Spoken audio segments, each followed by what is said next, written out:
ಕ್ರಾಂತಿ ಬಗ್ಗೆ ಮೊದಲು ಮಾತಾಡಿದ್ಯಾರು ಬಿಜೆಪಿಯವರ ಅಲ್ಲ, ಕಾಂಗ್ರೆಸ್ನವರೇ ಕ್ರಾಂತಿ ಬಗ್ಗೆ ಮಾತಾಡಿದ್ರು. ರಾಜಣ್ಣ ಈ ವಿಚಾರ ಎತ್ತಿದ್ರು. ಅಲ್ಲಿಂದ ಇದು ಮುಂದುವರಿತಾ ಬಂತು. ನಾವಂತೂ ಎಂದೂ ಈ ಕ್ರಾಂತಿ ಗೀಂತಿ ಅನ್ನೋದ್ರ ಬಗ್ಗೆ ಹೇಳೇ ಇಲ್ಲ. ಇದು ಅಶೋಕ್ ಅವರ ಮಾತು. ಬೆಂಗಳೂರಿನಲ್ಲಿ ವಿಪಕ್ಷ ನಾಯಕ ಅಶೋಕ್ ಮಾತಾಡಿದ್ರು. ನವೆಂಬರ್ ಕ್ರಾಂತಿ ಅಂತ ಅಂದವರು ರಾಜಣ್ಣ. ಅಲ್ಲಿಂದ ಒಬ್ಬರಾದ ಮೇಲೆ ಒಬ್ಬರು ನಾಯಕರು ಮಾತಾಡ್ತಾ ಇದ್ದಾರೆ. ಕ್ರಾಂತಿ ಅಂದ ಮೇಲೆ ಆಗಿದ್ದೇನು? ರಾಜಣ್ಣ ಪದವಿ ಕಳ್ಕೊಂಡ್ರು. ಇನ್ನು ಡಿ ಕೆ ಶಿವಕುಮಾರ್ CM ಆಗ್ತಾರೆ ಅಂತ ಹೇಳಿದವರು ಕೂಡ ಕಾಂಗ್ರೆಸ್ನವರೇ.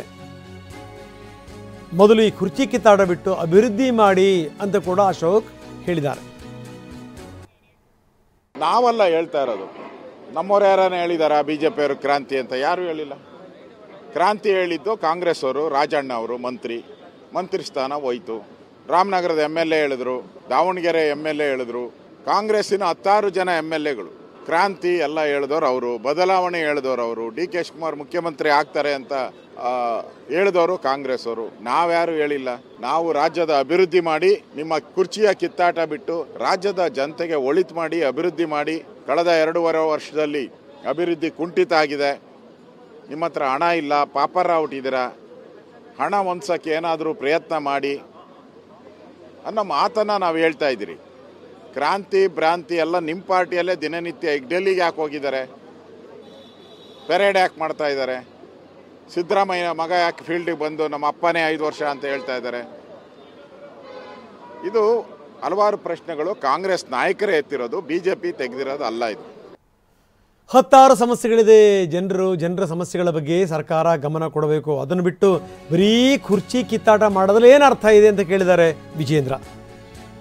CM ಕುರ್ಚಿಗೋಸ್ಕರ ಬೀದಿಗಿಳಿದವರು ಜಗಳ ಗುದ್ದಾಟಗಳು ಮಾಡ್ತಾರೆ ಅಂತ ಇವ್ರು ವ್ಯಂಗ್ಯ ಮಾಡಿದ್ದಾರೆ.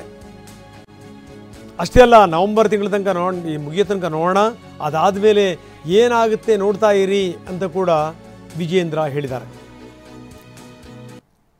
ನಾನು ಮಾನ್ಯ ಮುಖ್ಯಮಂತ್ರಿಗಳಲ್ಲಿ, ಉಪಮುಖ್ಯಮಂತ್ರಿಗಳಲ್ಲಿ, ಕೃಷಿ ಸಚಿವರಲ್ಲಿ, ಕಂದಾಯ ಸಚಿವರಲ್ಲಿ ಆಗ್ರಹ ಮಾಡ್ತೇನೆ.